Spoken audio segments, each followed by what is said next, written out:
Glitch Publishing présente Des images qui bougent, un podcast de Seb Jancoux.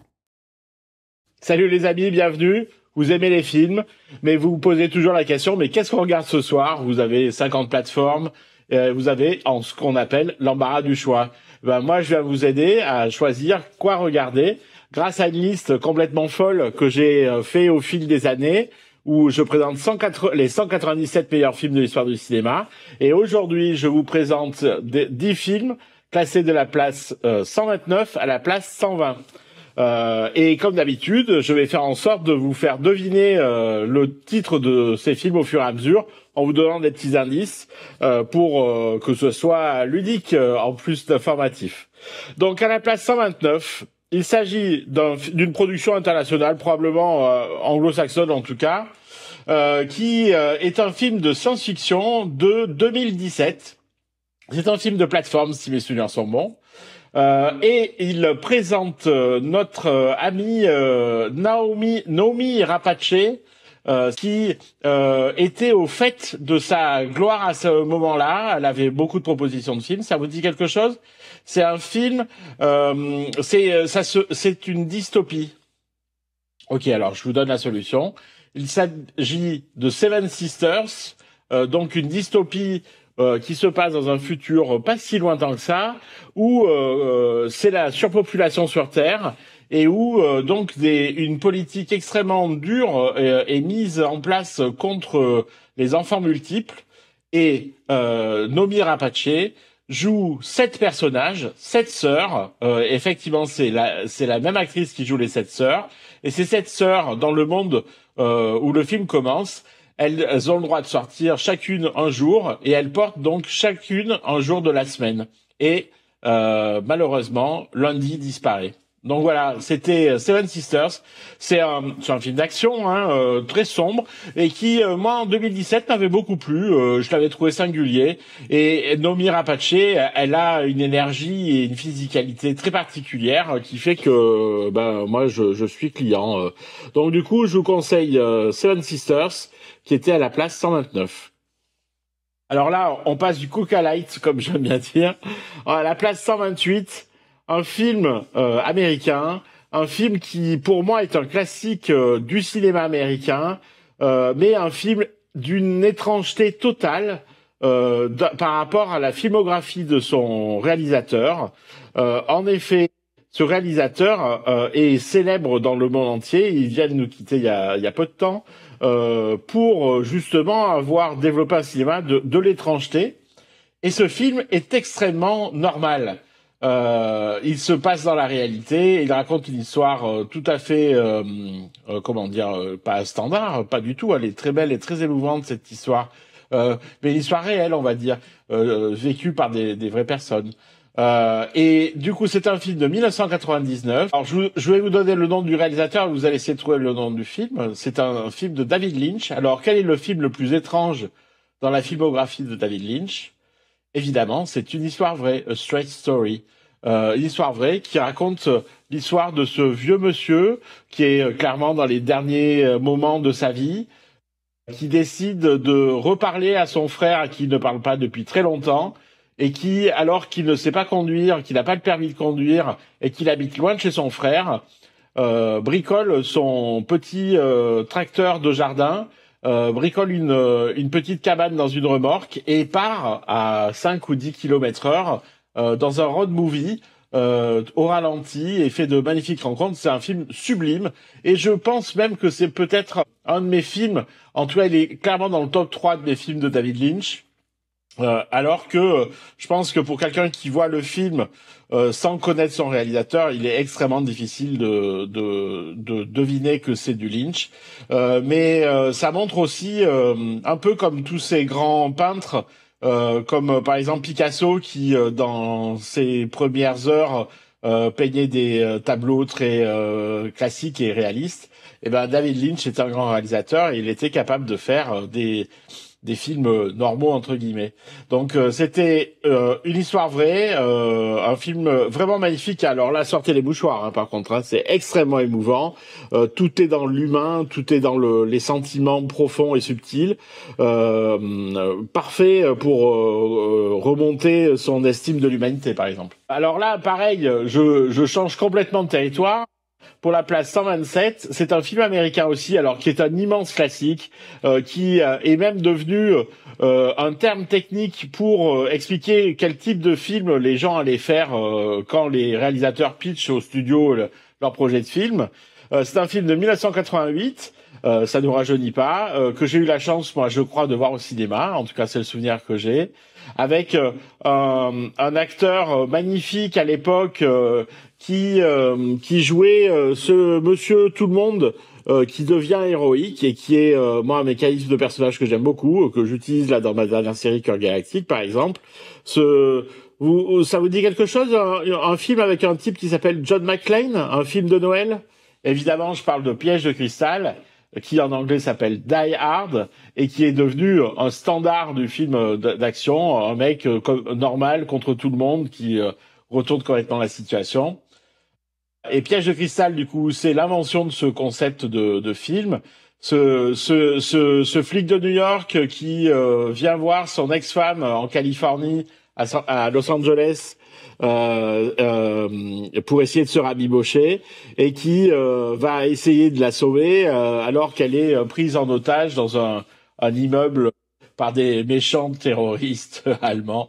C'est un super film, vraiment. Et puis l'invention, même peut-être d'une certaine façon, du méta-personnage de Bruce Willis. Malheureusement, il est plus réellement parmi nous maintenant, mais c'est un film génial, et puis qui a donné plein de suites qui sont intéressantes à regarder, mais qui sont quand même pas aussi abouties, aussi chouettes, et puis aussi surprenantes que ce premier film. Donc c'était Piège de cristal à la place 127. Et j'enchaîne, pareil, encore sur un film américain, un film de 2008 par un très grand réalisateur, par un réalisateur qui doit avoir une carrière de peut-être 70 ans et qui est toujours vivant aujourd'hui, qui parle d'un vieux monsieur qui aime pas qu'on se balade sur sa pelouse, qui parle de comment ça se passe quand on est resté dans le même quartier toute sa vie et que ce quartier il a beaucoup évolué, qu'en particulier les vagues de migration se sont succédées et que du coup c'est des gens différents et étrangers qui sont dans la maison d'à côté, et comment ce vieux monsieur, ça vous dit quelque chose là, vous avez pigé? Je vous parle évidemment de Clint Eastwood dans Gran Torino. Gran Torino, qui est un film pareil extrêmement émouvant, que j'ai beaucoup aimé, même si en 2006 évidemment on se posait pas les questions exactement de la même façon, et effectivement ce motif du vieil homme blanc en colère, qui est vraiment un composant énorme du film d'action depuis toujours. Il est un peu éculé maintenant, je trouve, clairement, parce que évidemment Clint Eastwood, le personnage de Clint Eastwood, c'est un mec qui est armé évidemment, et il est badass, et du coup il va résister aux méchants. Bon, c'est quand même un film très beau sur le fait de l'altérité, hein, sur découvrir des gens qu'on n'aime pas au début et découvrir la richesse de la diversité. Mais bon, c'est quand même évidemment tout ça à base de flingues, hein. Donc c'était Gran Torino en place 126. À la place 125, un film formidable que j'adore, qui est dans mon top des films de science-fiction, assez haut placé d'ailleurs, qui est un film de 1977 qui vient quasiment inventer tout le cinéma de science-fiction, parce que il est dans les premiers films de science-fiction. Évidemment, 77, c'est une année importante aussi, puisque c'est Star Wars qui va sortir. Mais c'est pas Star Wars, le film dont je vous parle. C'est un film de Steven Spielberg. Ça vous dit quelque chose? Un film de Steven Spielberg. Alors, c'est pas E.T., c'est Rencontre du troisième type, qui est un film que moi j'adore, parce qu'il a une espèce de tension, de montée comme ça en tension, en énergie vers l'arrivée le fait que se passe cette rencontre du troisième type. Toutes ces personnes qui sont appelées, pour lesquelles c'est plus fort qu'elles, elles savent pas pourquoi elles sont appelées, mais elles sont attirées vers cette montagne et tout ça. C'est un film magnifique, vrai. C'est clairement, il est au firmament de mes films de science-fiction, extrêmement optimiste aussi, hein, parce que avec E.T., c'est le deuxième film de science-fiction de Steven Spielberg où les aliens ne sont pas là pour nous manger, au contraire. Et moi, j'adhère complètement à cette vision du futur. Il n'y a pas que des xénomorphes dans l'espace, de mon point de vue, et loin s'en faut. Du coup, je vous conseille de le revoir. Peut-être que vous l'avez vu il y a longtemps, peut-être que vous ne l'avez pas vu. C'est un film magnifique, comme on ne fait plus. C'est clairement là ce genre de film extrêmement poétique comme ça. Là, je crois pas que ce soit encore produit par les studios américains. Rencontre du troisième type à la place 125, vraiment. Alors là, c'est une opportunité. Là encore, on change complètement de décor, complètement d'ambiance, complètement de symbolisme. À la place 124, un film d'action, un film violent, un film extrêmement violent. Une sorte de porn des armes, carrément. Hein. Il y a des flingues partout, on se bat même. Il y a des chiens de combat. Et la raison initiale pour laquelle l'histoire se passe, c'est la mort d'un chien. Vous avez pigé, évidemment, je vous parle de John Wick, et je vous parle de John Wick chapitre 3, Parabellum, qui est un de mes John Wick préférés, parce qu'il est maîtrisé. À ce moment-là, c'est le troisième opus. Les réalisateurs, enfin le réalisateur, il est tout seul maintenant. Ils étaient deux au début. Chad Stahelski, il a compris exactement ce qu'il raconte. Il sait fabriquer du John Wick. Et c'est l'arrivée des animaux dans les scènes de combat là, puisqu'il y a des scènes à cheval qui sont formidables à New York. Et des scènes où John Wick est accompagné de chiens de combat. Et moi, j'avais jamais vu ça. Et ça renouvelle un peu le genre, ça le rend encore plus impressionnant. Et puis aussi, ça fait, je dirais, un fil conducteur avec le fait que dans l'ADN complet de John Wick, évidemment, il y a l'amour des chiens. Donc, excellent film. Vous verrez plus loin dans le classement que vous allez recroiser John Wick. C'est étonnant parce que je trouve que le film devient tellement chorégraphique et poétique que du coup l'usage des armes devient moins prévalent et sonne moins comme de la propagande, je dirais, parce que ils atteignent un niveau de technicité et de chorégraphie, je pense que c'est vraiment le bon terme, qui amène plutôt au beau en fait, à la danse et à l'art. D'autant plus que la photo est super soignée dans ces films, hein, les couleurs sont magnifiques en général, les décors sont superbes, et du coup pour moi ça fait plus appel aux arts martiaux, à la danse, que au massacre à coups de flingue, quoi. Donc merci, chapitre 3 de Parabellum de John Wick, super moment de ciné, c'est un film de 2019, si vous l'avez pas vu, il gagne à être connu. Alors là, maintenant, c'est là que je vais recevoir les messages pleins de haine de tout le monde. Mais j'ai noté ce film 8 sur 10 quand je l'ai vu. Du coup, je fais confiance au Sébastien de 2017 quand il a ressenti cette émotion-là et qu'il a décidé de donner 8 sur 10 à ce film. C'est un film de science-fiction, donc de 2017, qui se base dans un univers extrêmement fondamental dans la science-fiction au cinéma américaine, que pourrais-je dire, c'est une histoire de famille de chevaliers de l'espace. Bon, ok, j'arrête de tourner autour du pot. Je vous parle de Star Wars épisode 8, Les Derniers Jedi, qui est un film, moi, que j'ai vraiment adoré. Et tant qu'à faire des aveux ou des confidences, je pense que c'est même mon film de Star Wars, tout Star Wars confondu préféré. Alors que la plupart des gens le détestent. Mais moi, clairement, il m'a énormément plu. Du coup, je pense que j'étais dans la cible que Rian Johnson, le réalisateur, visait. Et je trouve que d'un point de vue visuel et cinématographique, le film est extrêmement abouti. Il y a des séquences d'une immense beauté.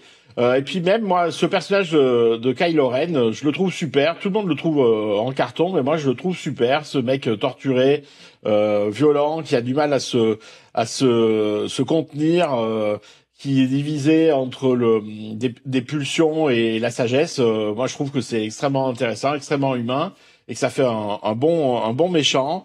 Et son tandem avec cette jeune, comment elle s'appelle, Rey, fonctionne super bien. Bon, j'assume, c'est mes goûts.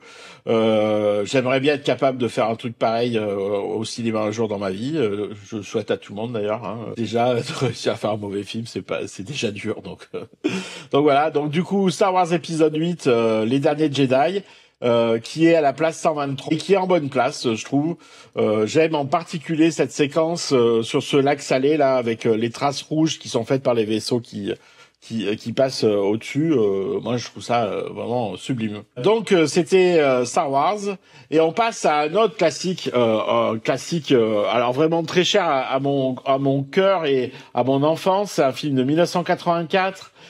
C'est un film dont j'avais le 45 tours de la chanson et que j'ai écouté des milliers de fois en famille. C'est un film qui est probablement censé faire un petit peu peur. On y parle de fantômes, on y parle de fantastique, de bien et de mal. Ça se passe à New York, une équipe de copains qui ont une super bagnole. Ça vous dit quelque chose? Évidemment, je parle de SOS Fantôme. SOS Fantôme qui est devenu vraiment un classique du cinéma, tout court, pas de cinéma de genre, qui a établi Bill Murray comme une méga star.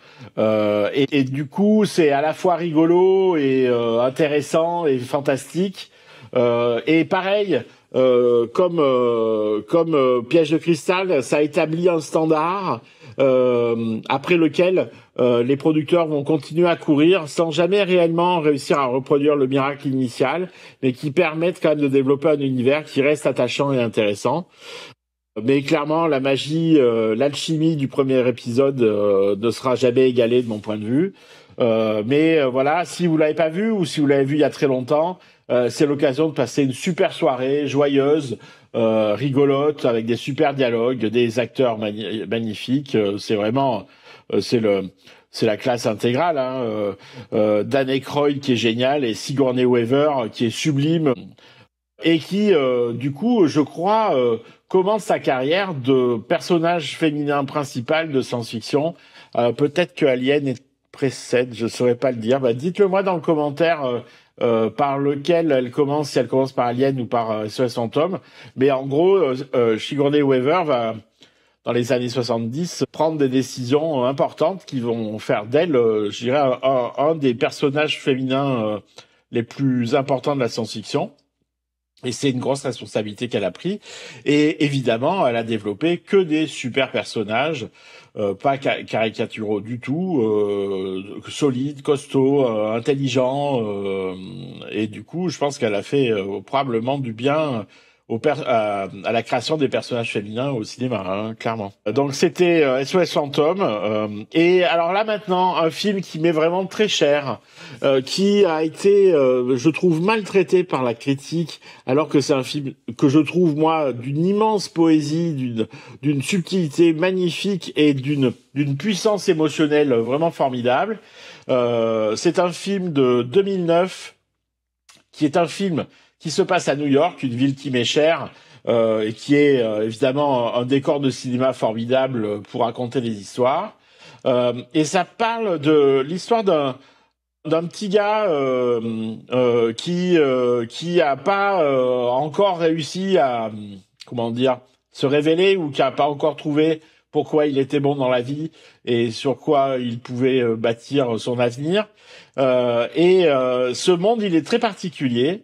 Ce monde, il y a quelque chose, et Et ce monde ressemble énormément au nôtre, mais il lui manque un détail, c'est que ce monde-là ne connaît pas le mensonge. Et donc, du coup, je vous parle de The Invention of Lying, un film de Ricky Gervais, qui est, je dirais, j'espérerais pas écrire plus philosophique et plus profond qu'un film pareil, où Ricky Gervais, qui a un petit job administratif, un jour, pour se sortir d'une situation délicate, invente le concept du mensonge et devient du jour au lendemain extrêmement puissant dans le monde dans lequel il existe, puisqu'il est le seul à pratiquer le mensonge et que tout le monde, du coup, croit ce qu'il dit. Ça joue sur la responsabilité quand on a justement la responsabilité des actes quand on a beaucoup d'impact, par exemple. C'est très poétique, c'est lié à la vie, à la mort. Il y a le personnage de Ricky Gervais accompagne ses parents dans la fin de leur vie et tout ça. C'est un film magnifique qui a été totalement ignoré, je pense, par la plupart, et qui, je vous conseille de lui donner une chance. Vous serez ému certainement. Bon, il y a de grandes chances de pleurer, mais c'est bon de pleurer de temps en temps. C'est ça. Donc c'était The Invention of Lying de Ricky Gervais à la place 121. Et on arrive au dernier film de cette liste. Alors là, j'ai parlé plusieurs fois de classiques du cinéma dans cette liste, mais alors là, celui-là se pose en tant que tel. C'est un premier film. C'est un film de 1992. Un film de gangster et qui va révéler à la fois le réalisateur, son cinéma, établir une sorte de standard du film de gangster. C'est évidemment une très belle distribution puisqu'il y a beaucoup de personnages et beaucoup de rôles importants joués par des acteurs importants. C'est en particulier un film qui a révélé Harvey Keitel, Tim Roth et Michael Madsen, clairement qui a inventé Michael Madsen même, je dirais. Et vous avez pigé, c'est un film de Quentin Tarantino. Évidemment, je parle de Réservoir Dog, j'allais dire Réservoir Prod, la prod de production qui s'inspirait du titre de ce film formidable. Réservoir Dogs, qui a été écrit par Tarantino pendant le festival de Sundance dans un atelier d'écriture de scénario. J'ai le scénar dans ma bibliothèque et je l'ai lu de nombreuses fois. C'est sublime, hein. Et de mon point de vue, peut-être jamais non plus dépassé par Tarantino. Il a fait plein de super films que j'adore. Il y a vraiment beaucoup de ces films que j'aime beaucoup, mais il y a quelque chose dans Reservoir Dogs, une espèce d'énergie brute qui n'avait pas encore été je dirais modifié par la célébrité, le respect et tout ça. À l'époque, il était personne, Tarantino. Il se battait pour sa vie. Et je pense que ça se ressent dans le film. C'est bon, Reservoir Dogs, magnifique. Pour ceux qui ne voient pas de quoi je parle, je vous lis le prémisse sur la IMDb. Un chef de la mafia réunit une équipe de 6 criminels expérimentés dans le but de réaliser un grand braquage de bijouterie. Évidemment, comme dans tous les films de braquage, ça va pas se passer comme prévu, et loin s'en faut. Et du coup, ben voilà, cette liste se termine. Si vous êtes là dans la vidéo, merci de m'avoir écouté jusqu'au bout. J'apprécie, c'est sympa. Moi, j'ai plaisir à faire ces épisodes des images qui bougent parce que ça me replonge dans mes souvenirs de cinéma et le cinéma est extrêmement important pour moi. Du coup, je vais faire un peu le YouTube game là, donc n'hésitez pas à vous abonner, ça aide beaucoup la chaîne. Et c'est vrai, je plaisante même pas. Pour être visible, il faut avoir des abonnés. Il faut aussi avoir des likes, évidemment. Donc, si vous pouvez liker, j'apprécie. Et puis, baladez-vous sur les autres épisodes au hasard même. Parce que ce classement, il est quand même assez artificiel. Du coup, c'est surtout une sorte de concentré de super bons films qu'il faut consulter au feeling. Et du coup, je vous invite à regarder notre épisode. Et puis, je sais pas si vous êtes au courant, ou je vous le dis sinon, Glitch Publishing publie beaucoup d'histoires différentes. Nous avons plusieurs séries audio, dont une qui cartonne en ce moment, qui s'appelle Cœur Galactique, qui est un peu la série de l'été, qui est un space opéra qui est super. Hein. De mon point de vue, c'est normal, c'est moi qui le fais, mais pas que de mon point de vue justement, et qui peut vous faire décoller complètement dans les territoires imaginaires. Que j'espère assez lointains et galactiques, on va dire. Mais il y a aussi des interviews, des documentaires sur des gens qui créent au quotidien, beaucoup de choses. Et donc du coup, explorez la chaîne YouTube, vous perdrez pas votre temps a priori. Donc voilà, c'était Seb Jonkou pour Glitch Publishing, c'était des images qui bougent. Allez, salut, ciao.